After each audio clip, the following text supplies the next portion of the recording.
करें।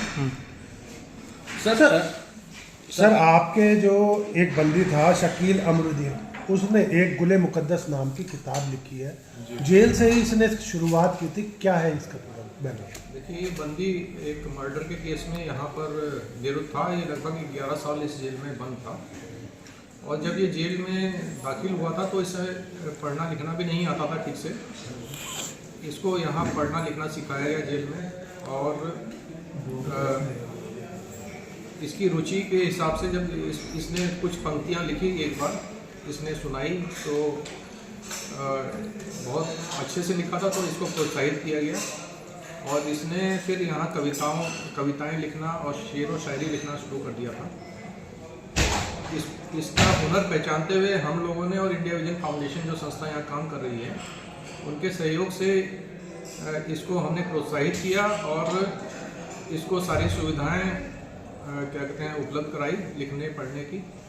और फिर जो कार्यक्रम जेल में होते थे, आयोजित होते थे, जैसे 15 अगस्त 26 जनवरी या कोई अन्य कार्यक्रम जो आयोजित होते थे, उसमें ये अपनी लिखी हुई कविताएं पढ़ने लग गया और शेर व शायरी पढ़ने लग गया। सर जिस तरीके से कहते हैं कि जेल में आकर जीवन का पहिया जो बाहर आज़ादी होती है थम जाता है, ऐसे में ये जो शकील है इसका जीवन कैसा था और जब आपके संपर्क में आया आपसे इसने कैसे बताया कि मैं किताब लिखी? देखिए, जेल में जब आदमी आता है तो पहले तो जब वो जेल में नहीं होता तो उस समय वो सब काम करता है जो जीने के लिए ज़रूरी है, लेकिन वो अपने हॉबीज़ पे या अपनी रुचि के हिसाब से अपना काम नहीं कर पाता है।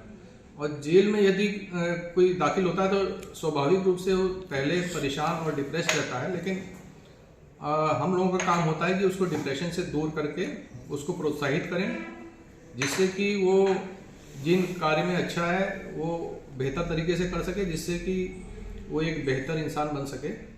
तो इसी प्रकार से इसको भी हमने प्रोत्साहित किया और इसकी रुचि के हिसाब से जब हमने देखा कि विभिन्न कार्यक्रमों में अच्छे से बोल सकता है, लिख सकता है, तो हमने इसको प्रोत्साहित किया। और कारागार एक ऐसा स्थान होता है जहाँ पे उस पर पर्याप्त, हर व्यक्ति पे पर्याप्त समय होता है अंदर, क्योंकि वो दुनियादारी से दूर एक चार दीवारी के अंदर है।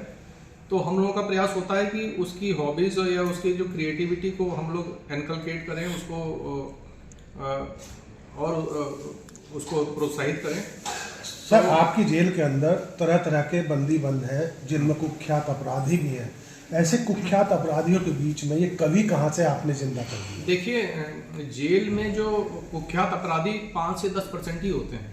सामान्यतः 90% लोग जो हैं वो सामान्य होते हैं और पहली बार गलती करके जेल में दाखिल होते हैं। तो हम लोगों का प्रयास उन 90% लोगों पे ज़्यादा फोकस्ड होता है कि उनके सुधरने की, क्योंकि गुंजाइश ज़्यादा अच्छी होती है। तो हम लोग ये प्रयास करते हैं कि हैबिचुअल क्रिमिनल्स को अलग तरीके से डील करें और जो 90% जो सामान्य बंदी हैं उनको हम अलग तरीके से डील करें, जिससे कि उनका आउटपुट हमको ज़्यादा अच्छा मिल सके। तो कितने समय जेल में रहा, ये कितनी पढ़ाई लिखाई की और परिवार का बैकग्राउंड क्या है सर इसका? ये लगभग 11 साल इस जेल में निरुद्ध रहा है और ये 11 साल के बाद छूटा और इसका कोई बैकग्राउंड बहुत अच्छा नहीं था। ये गरीब परिवार से था और जैसा कि इसका कथन है कि इसने वो अपराध नहीं किया था और जिन्होंने किया था वो लोग जल्दी छूट गए थे। ये 11 साल इसने बिताया जेल में और इसको पढ़ना लिखना भी ठीक से नहीं आता था जब आया था।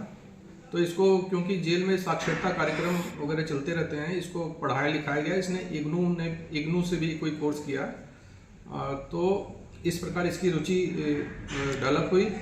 जब ये लिखने लग गया तो इसको शाबाशी मिलने लगी, तो इसका हौसला और बुलंद हुआ और ये आज इसकी ख्वाहिश थी कि ये जब जेल से छूटे तो यहाँ जो उसने रचनाएं लिखी हैं इसको पब्लिश कराया।